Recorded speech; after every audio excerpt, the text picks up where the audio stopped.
Assalamualaikum warahmatullahi wabarakatuh.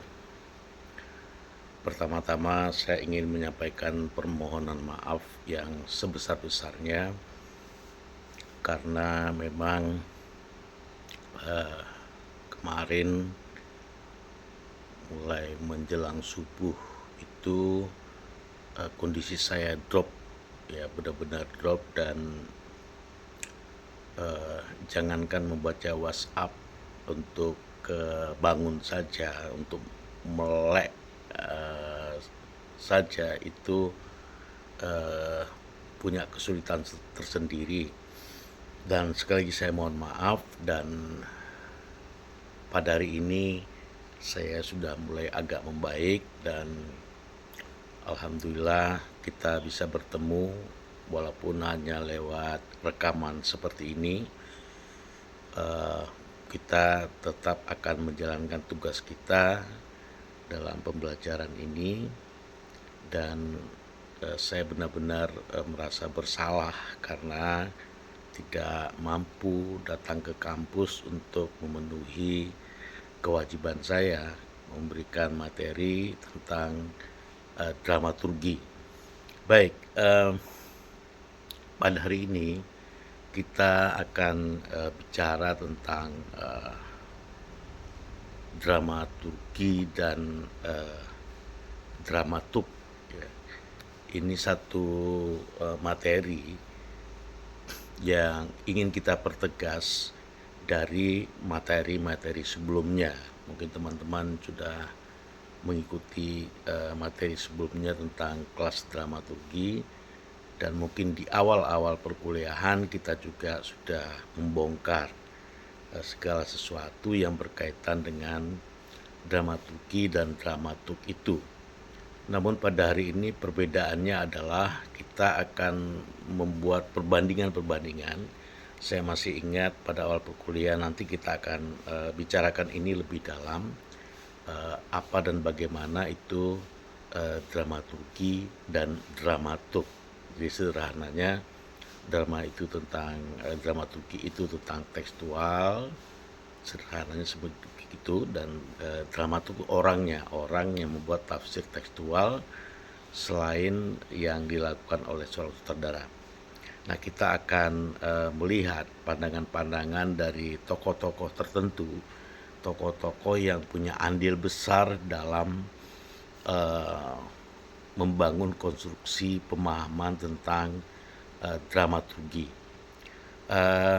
Dramaturgi itu mereka pahami juga sebagai kumpulan tulisan yang berteori drama. Jadi tugas seorang dramaturg itu menulis dan menjelaskan.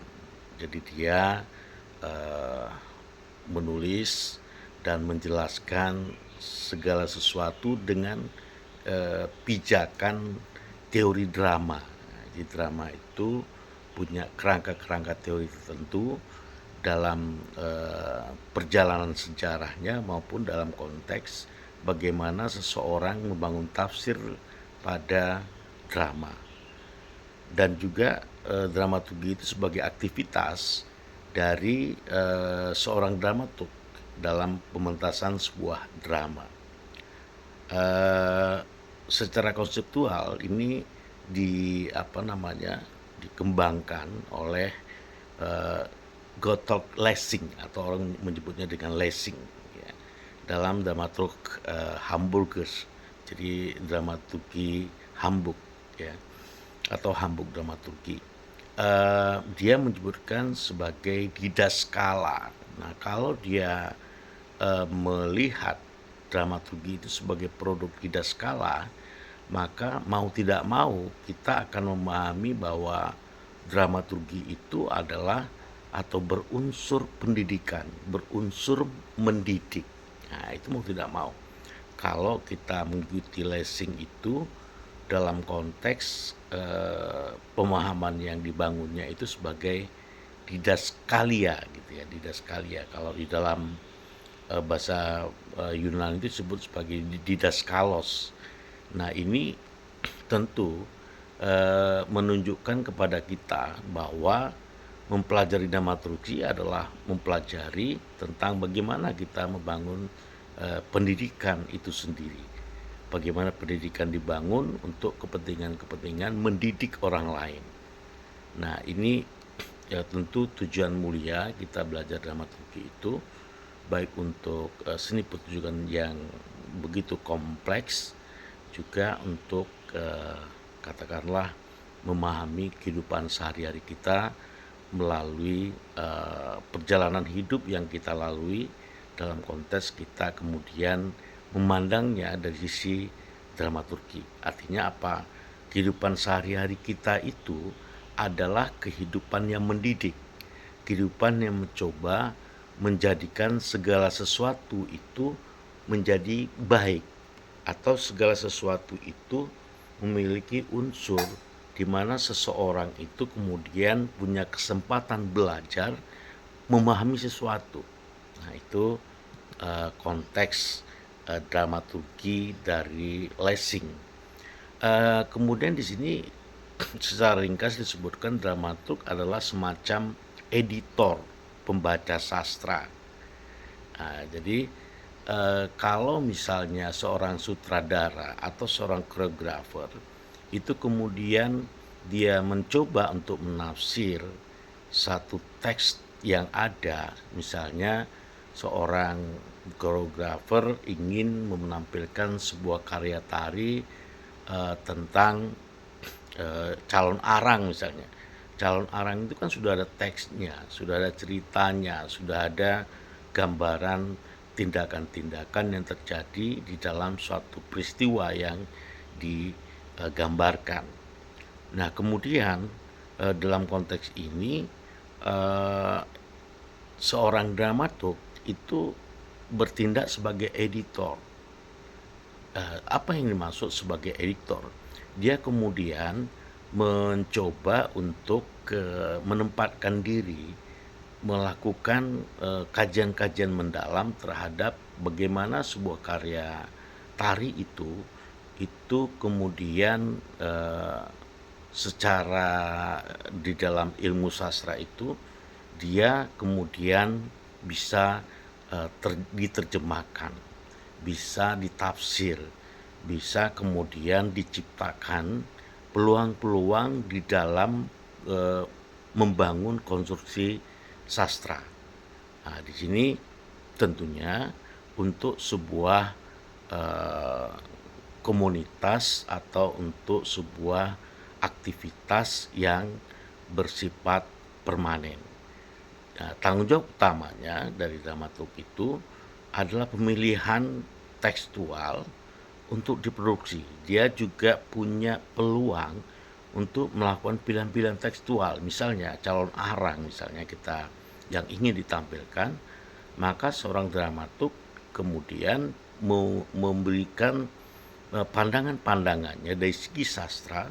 Jadi bagaimana sebuah sastra calon arang misalnya, atau sastra Ayahku Pulang, Usmar Ismail misalnya, itu kemudian ditafsir ulang, atau mungkin dia punya peluang untuk menjelaskan tentang bagaimana sastra itu dibaca oleh seorang pembaca yang punya pengetahuan yang cukup tentang karya sastra itu. Jadi posisi dramaturg di sini bukan berarti merendahkan posisi sutradara atau koreografer di dalam mencoba membuat tafsir-tafsir atau memilih suatu teks untuk diproduksi.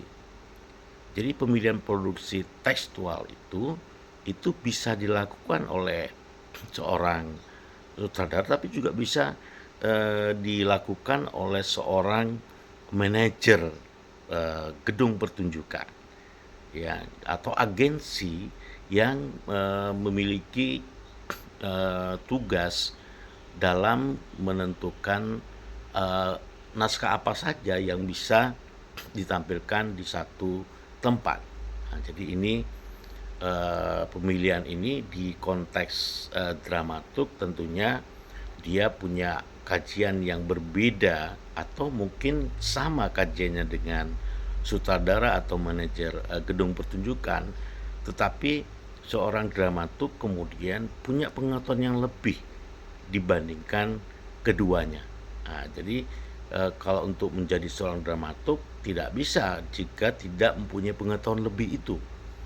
Jadi kalau pengetahuannya sama dengan sutradara atau bahkan tidak lebih baik dari sutradara, maka tentu dia tidak akan dihargai oleh sutradara maupun oleh manajer sebuah gedung pertunjukan. Nah, ini menurut saya perlu kita camkan juga gitu ya, dicamkan ya, maksudnya perlu kita sadari lah ya, paling tidak untuk bagaimana kita melihat seorang dramaturg itu orang yang punya kelebihan-kelebihan tertentu dalam banyak hal, baik itu dia seorang pembaca sastra atau mungkin dia punya kelebihan di dalam mencari berbagai peluang-peluang pertunjukan yang eh, menurut dia itu mampu diaktualisasikan lebih baik, nah, gitu, atau dipresentasikan lebih baik. Eh, Bila perlu ya, seorang dramaturg bisa merevisi ya atau mengadaptasi teks yang mereka miliki. Nah, ini jadi peran-peran dari seorang dramaturg itu cukup kompleks. Dia tidak dalam posisi setara dengan sutradara atau lebih tinggi dari sutradara. Jadi dia berposisi untuk membangun mitra kolaboratif. Nah, saya melihat lebih setuju dengan istilah bahwa seorang dramaturg itu adalah mitra kolaboratif. Jadi dia pun tidak boleh kemudian memaksakan kehendak atas kajian-kajiannya.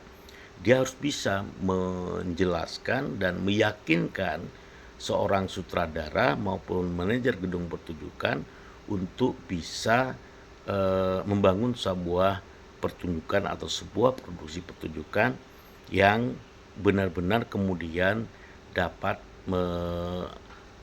membuat pertunjukan itu menjadi lebih baik. Nah, jadi jangan sampai dia hanya sekedar pelengkap ya. Seorang dramaturg bukan pelengkap. Jadi dia justru orang yang mampu untuk mendorong, mampu untuk meningkatkan kualitas pertunjukan itu lewat berbagai disiplin ilmu yang dia miliki. Jadi seseorang dramaturg mungkin saja seorang sosiolog, mungkin juga seorang antropolog, mungkin juga seorang psikolog. Jadi tidak mesti dia pelaku teater, tetapi kemudian dia memposisikan dirinya sebagai seorang yang punya pengetahuan di bidang yang akan dipertunjukkan itu. Nah, itu. Jadi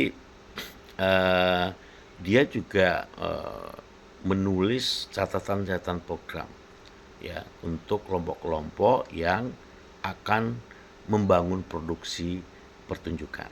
Nah, ini yang kita perlu perlu kita sadari juga bahwa posisi dramaturg itu posisi yang kompleks, dia kemudian punya tanggung jawab yang beragam dan punya posisi yang tidak setara, kemudian juga tidak di atas dari sutradara. Jadi mitra kolaboratif, dia kemudian meyakinkan orang-orang yang terlibat dalam pertunjukan itu untuk kemudian memilih segala sesuatu yang memang lebih baik dari apa yang dipertimbangkan, ditafsir atau ingin dilakukan oleh orang lain.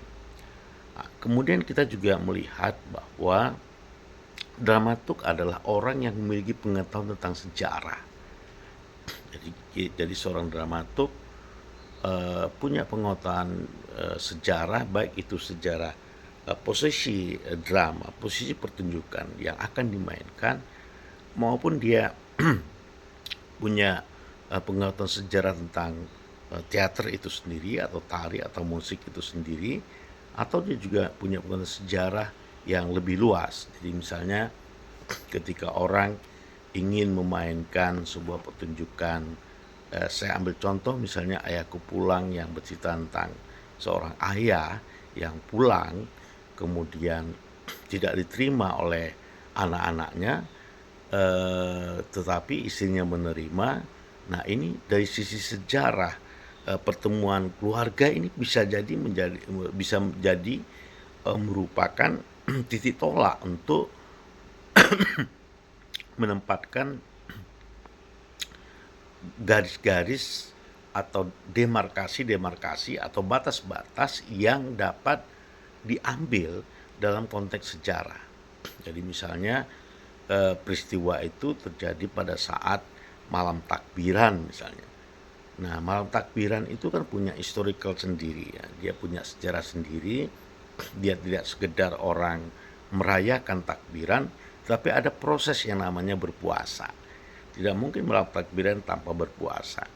Nah, jadi ada historical sendiri. Jadi bagaimana kemudian orang-orang dalam pertunjukan itu sadar sejarah. Jadi mereka misalnya seorang anak menolak ayahnya itu pulang, dia harus sadar secara historis dia baru saja menjalankan ibadah puasa. Nah, ibadah puasa itu apa? Ibadah menahan diri, menahan emosi. Tetapi seorang anak ini harus emosi karena tindakan-tindakan dari ayahnya yang menurut dia itu tindakan yang tidak memberikan perhatian kepada keluarganya. Nah, ini historical. Jadi historis itu bukan soal tahun berlangsungnya sebuah kejadian, tetapi ada sejarah peristiwa. Ya, ini yang harus kita sadari. Jadi kalau kita mainkan adu Putu Wijaya misalnya, ya misalnya di situ ada konteks-konteks orang sakit, ketidakpedulian terhadap orang sakit, atau orang sakit yang diombang-ambing. Nah, di mana sejarahnya? Nah, dia harus tahu sejarah tentang bagaimana orang-orang sakit yang tidak dipedulikan. Apakah dia tidak dipedulikan karena kondisi tubuhnya atau perilaku sehari-harinya, atau memang secara historis memang orang sakit dengan pola semacam itu tidak harus dipedulikan misalnya, sehingga penonton pun bisa membenarkan. Jadi penonton tidak ada empati kepada yang sakit karena dia mampu menunjukkan secara historis memang tidak perlu dipedulikan karena secara sejarah ini hanya pura-pura misalnya, atau dia sekedar minta perhatian dan sebagainya dan sebagainya. Nah, itu yang dimaksud dengan pengetahuan tentang sejarah. Nah, begitu juga dengan teori-teori. Ya, teori apa? Ya, dia harus tahu tentang misalnya kalau ingin mainkan Putri Wijaya itu tentang teror misalnya, atau tahu tentang pertunjukan-pertunjukan yang era romantik itu secara teoretik apa gitu misalnya, atau realisme itu secara teoretik itu dipahami sebagai apa beda realisme dengan naturalisme misalnya, atau apa beda naturalisme dengan romantisme misalnya, atau apa beda absurdisme dengan eksistensialisme misalnya. Nah, dia harus tahu secara teori perbedaan-perbedaan filsafat, perbedaan-perbedaan yang melingkupi teori-teori yang tumbuh di dalam disiplin ilmu yang mempelajari tentang suatu aliran di dalam drama misalnya. Begitu juga dengan teater. Dia harus paham juga dengan teori-teori teater yang memang kemudian memiliki kaidahnya sendiri. Dia misalnya ingin bermain dengan tipologi Meyerhold, bisa dengan biomekanik misalnya, atau dia ingin mendekatkan diri pada Stanislavski misalnya. Nah, ini Stanislavski yang pada periode mana? Nah, ini yang kadang-kadang orang hanya melihat Stanislavski itu dalam satu periode, dalam satu masa, nah kemudian melakukan justifikasi terhadap masa-masa itu. Dan juga praktik teater. Jadi walaupun dia seorang psikolog, seorang antropolog, ya, atau orang-orang yang tidak secara langsung terlibat di teater, tapi dia tahu persis bagaimana praktik teater itu atau pengetahuan tentang praktik teater itu diterapkan ketika dia mencoba mengkaji realisme misalnya. Dia harus tahu praktik teater realisme itu dalam konteks teater realis apa. Nah, kemudian dia ingin memainkan absurdisme dalam konteks teater realis, itu seperti apa. Nah, ini menurut saya masih banyak kesimpang siuran mempersepsi filsafat yang menjadi titik tolak dari satu teater. Di dalam konteks praktik teaternya banyak yang menurut saya masih gerambiangan atau masih tidak fokus di dalam mendalami posisi-posisi seorang dramaturg dalam praktik teater yang terdapat dalam berbagai konvensi-konvensi maupun berbagai khazanah maupun berbagai titik tolak berteater. Kemudian dramaturg itu jelas dia akan membantu sutradara, tapi dia juga bisa membantu desainer, dia juga membantu penulis naskah, atau dia membantu aktor mewujudkan niat mereka dalam sebuah produksi. Nah, dia bukan berarti dia seorang pembantu, tetapi dia seperti kita sebutkan tadi sebagai orang atau sebagai mitra kolaboratif. Ya, jadi dia mengkolaborasikan peran-peran yang diambil seseorang dalam sebuah proses produksi. Dramaturg kadang-kadang juga disebut sebagai manajer sastra, ya.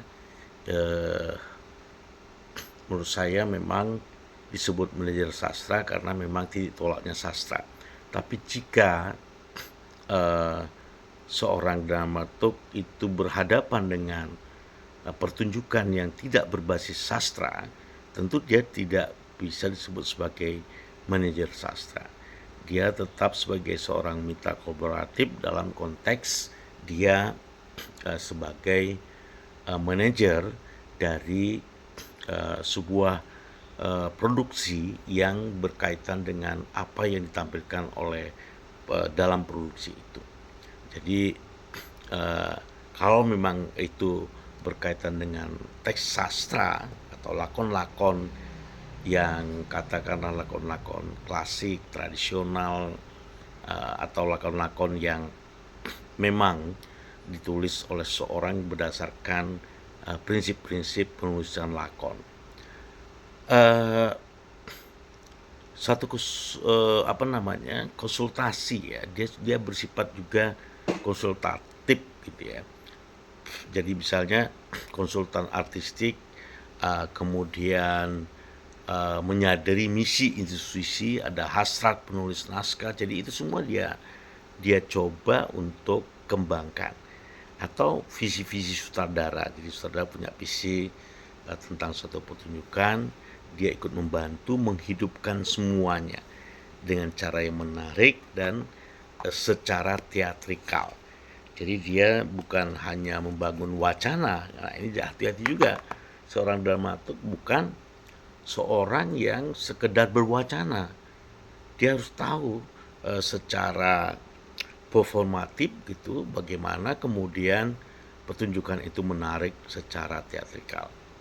Nah, jadi bukan secara dramatik saja tapi juga secara teatrikal. Walaupun itu menggunakan prinsip-prinsip dramatik, ya, tapi kemudian bisa ditampilkan secara teatrikal dengan pola ataupun dengan bentuk ataupun dengan gaya yang tentunya semakin menarik. Nah, ini menurut saya peran dramaturg yang harus benar-benar bisa menempatkan diri pada posisi yang tepat. Kemudian dramaturg itu menjadi kolaborator teoritis juga. Ya, jadi dia bukan aja minta kolaborator hanya pada produksinya, tapi dia juga bisa berdiskusi panjang, menggali bersama kolaborasi di dalam konteks teoritis. Jadi dramaturgi dalam pengertian Brecht terdiri dari seluruh persiapan konseptual produksi dari awal hingga realisasinya. Jadi posisinya posisi yang kompleks. Jadi tidak hanya sekedar orang yang membangun wacana, tetapi dia tahu bagaimana kemudian dipraktekkan atau diwujudkan dalam pertunjukan atau produksi yang diinginkan. Oleh karena itu, tugas dramaturgi adalah untuk memperjelas aspek-aspek yang ada, termasuk aspek politik. Jadi misalnya kita memainkan pertunjukan yang berkaitan misalnya dengan isu-isu politik misalnya. Jadi kemarin pertemuan sebelumnya sudah kita bicarakan soal adanya anak-anak SMA itu memainkan pertunjukan yang berbasis isu kekuasaan, isu yang berbicara soal bagaimana kekuasaan itu kemudian mampu mengelabui atau memanipulasi situasi nasional misalnya. Nah, di situ tentu ada isu politik, ya ada isu-isu yang berkaitan bagaimana keterlibatan orang lain di dalam mengkonstruksi isu-isu kekuasaan itu sendiri. Nah, begitu juga dengan sejarah. Jadi ada aspek sejarah yang harus dijelaskan serta estetika dan formalisasi sebuah drama yang juga harus dipahami. Nah, ini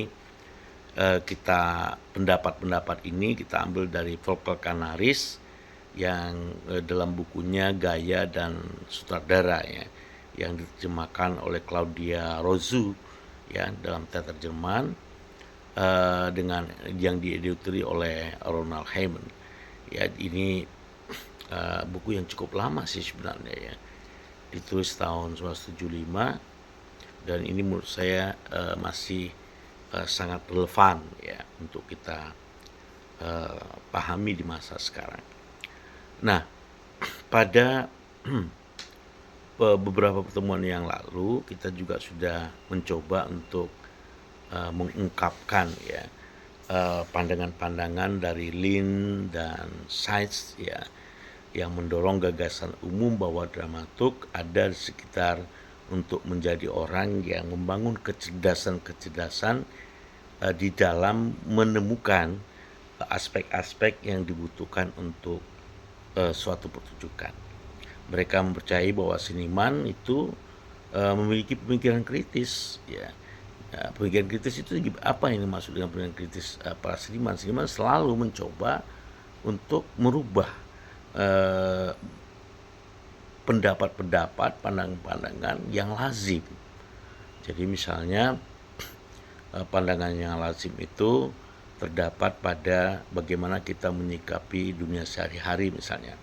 Nah, seniman itu kadang-kadang punya pandangan, pemikiran yang justru mengubah apa yang dipandang oleh banyak orang sehingga dia memiliki pikiran-pikiran yang berbeda dengan masyarakat. Nah, ini yang harus kita pahami juga bahwa perbedaan pemikiran dengan masyarakat itu bukan berarti dia mudah diungkapkan, tetapi dalam konteks ini perbedaan pandangan dengan masyarakat itu juga harus teruji. Jadi jangan asal beda. Nah, ini yang menurut saya juga problem ya di dalam kita mencoba untuk berbeda dengan orang lain atau berbeda dengan masyarakat. Kemudian kita melihat ini sebagai hanya asal beda. Nah, ini yang harus hati-hati. Ya, ini harus hati-hati. Oke, ini kita sambil minum wedang rona namanya.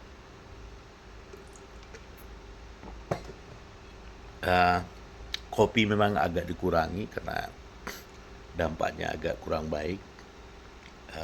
Tapi tetap ngopi, bukan berarti efek kopi itu buruk kemudian tidak ngopi gitu ya. Ini ada kopi juga. Eh, jadi banyak minuman di sini. Eh, karena memang udaranya panas, tapi hindarilah minum es ya, karena minum es itu untuk para penganut diabetes itu berbahaya ya. Artinya akan terjadi pengentalan eh, darah atau lemak yang kemudian berdampak pada penyumbatan pembuluh darah. Nah, ini segera selingan ya. Segera selingan. Eh, Lin dan Sides ini percaya bahwa seniman memiliki pikiran kritis, yaitu pasti ya. Ini tapi kita harus menerjemahkan pemikiran kritis itu dalam pandangan posisi yang jelas, jangan asal beda. Juga kemudian dramaturg itu punya keterampilan meneliti. Nah ini menurut saya tidak semua sutradara punya keterampilan itu. Sutradara lebih banyak punya keterampilan di dalam teknik-teknik menyutradarai, tetapi keterampilan menelitinya kadang-kadang juga terabaikan. Jadi seorang dramaturg lah yang akan memosisikan itu. Nah kalau sudah memilikinya, maka dia kemudian posisi sebagai mitra kolaboratif ya. Jadi ini menurut saya perlu dimiliki oleh seorang dramaturg ya. Dan tekad meneliti dan kemudian menciptakan dramaturgi yang dibutuhkan untuk menghadirkan teater yang provokatif. Nah, ini pada pertemuan kelas dramaturgi ini sudah ditampilkan, dijelaskan, tetapi di sini saya ingin menekankan lagi soal apa yang dimaksud dengan seni pertunjukan yang provokatif. Sesuatu yang provokatif itu menarik, ya itu menghasut ya, atau kemudian mensupport, mendorong orang untuk untuk kemudian bisa terbawa dalam arus pertunjukan yang diinginkan.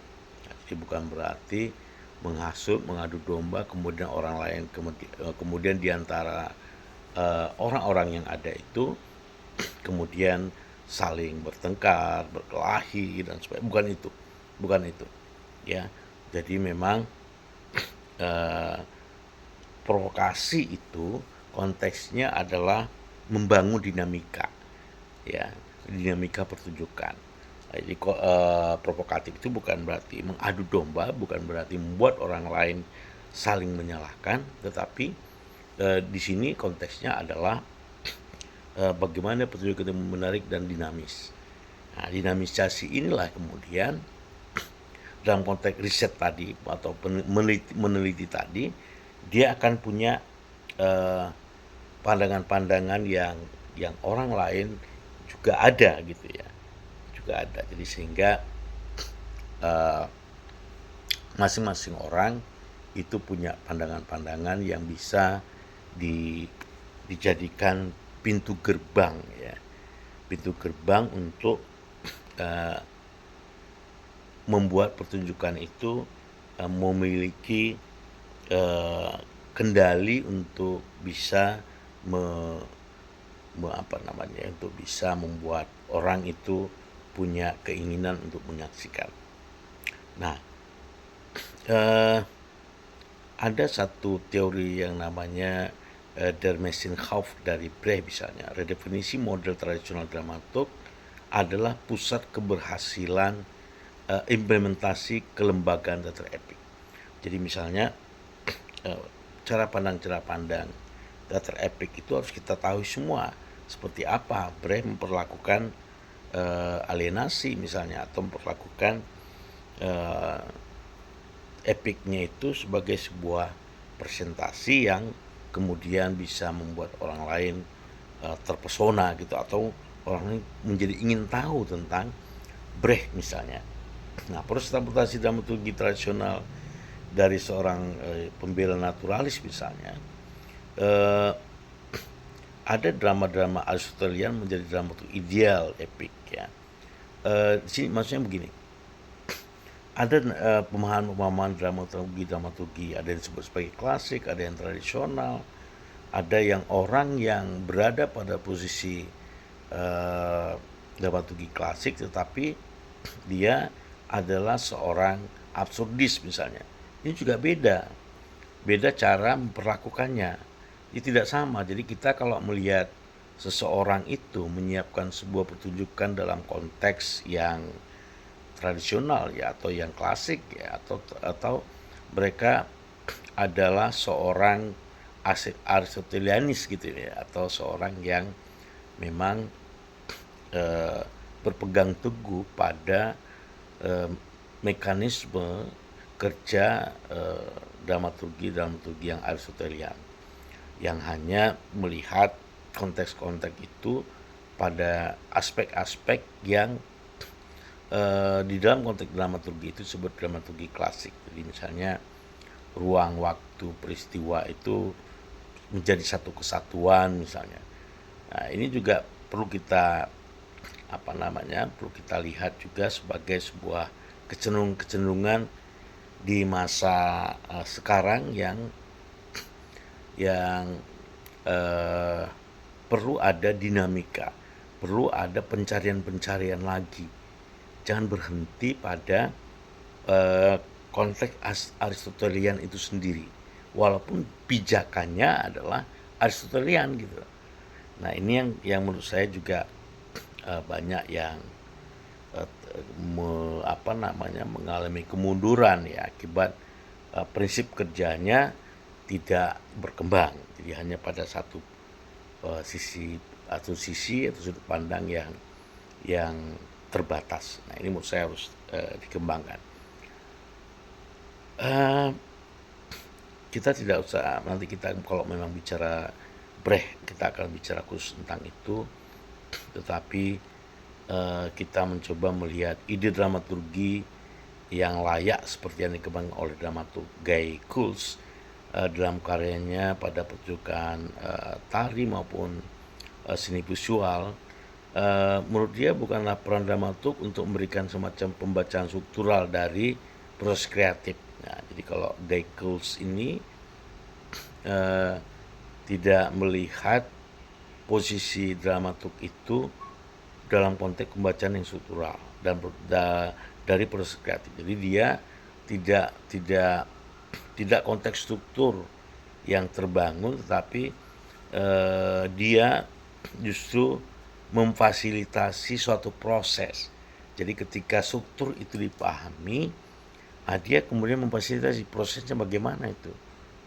Ya, jadi atau juga pengorganisasian elemen-elemen untuk menjadi satu kesatuan. Ya, ini harus juga dipahami oleh seorang dramaturg untuk tidak berlebihan juga menyikapi apa yang dilakukan oleh para pelaku teater itu sendiri.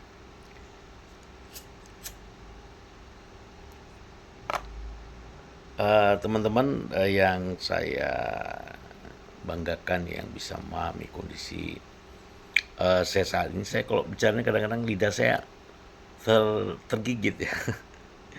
Itu apa ya namanya, saya nggak tahu ya.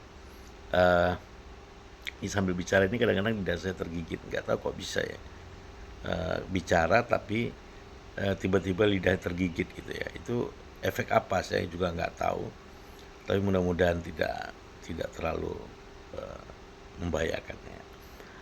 Kemudian begini, seorang dramaturg itu harus bisa mengembangkan kepedulian yang mendalam kepada proses ya. Jadi jangan sampai seorang dramaturg itu justru gampang menyerah ya. Atau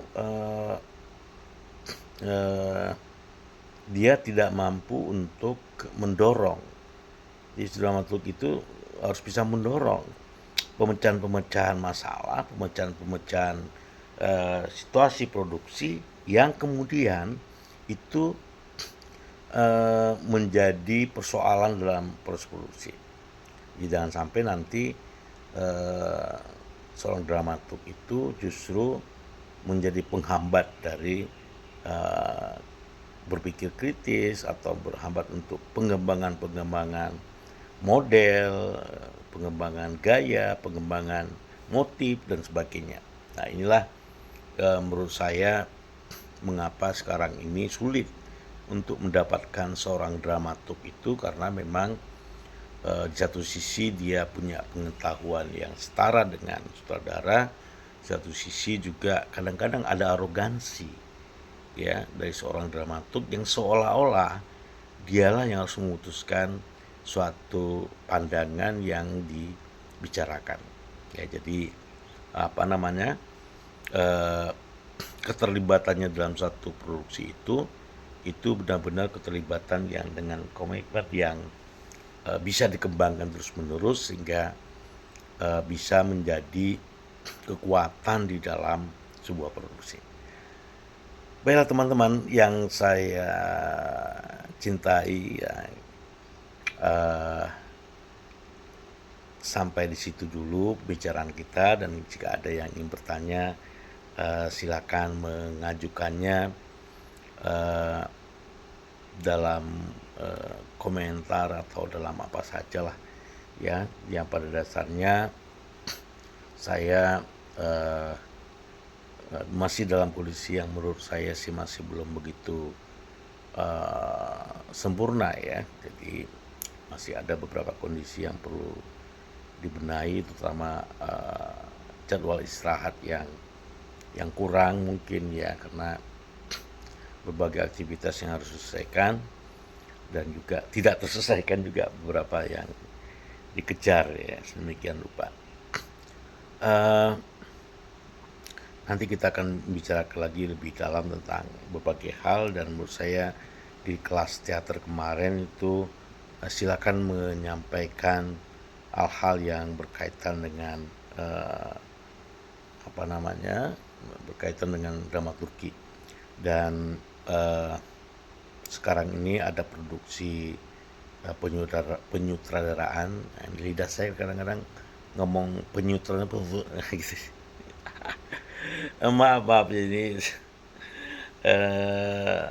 ya harus banyak harus banyak bicara juga mungkin ya, sehingga harus berlatih. Saya agak khawatir. Oke, saya pikir itu saja dulu teman-teman. Saya mohon maaf dengan segala hormat untuk tidak bisa bertemu di dalam kelas, dan pertemuan ini saya buat hari ini tanggal 5 ya, tanggal 5 November 2024 ya. Selesai subuh, ada banyak kerjaan lain yang harus selesaikan, kemudian baru bisa membuat video ini, karena hari ini juga ada kelas F ya, kelas internasional. Jadi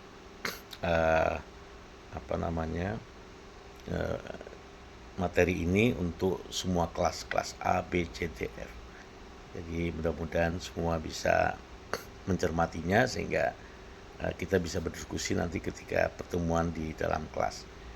Terima kasih, mohon maaf, dan saya akhiri. Wassalamualaikum warahmatullahi wabarakatuh. Salam sehat dan bahagia buat semuanya.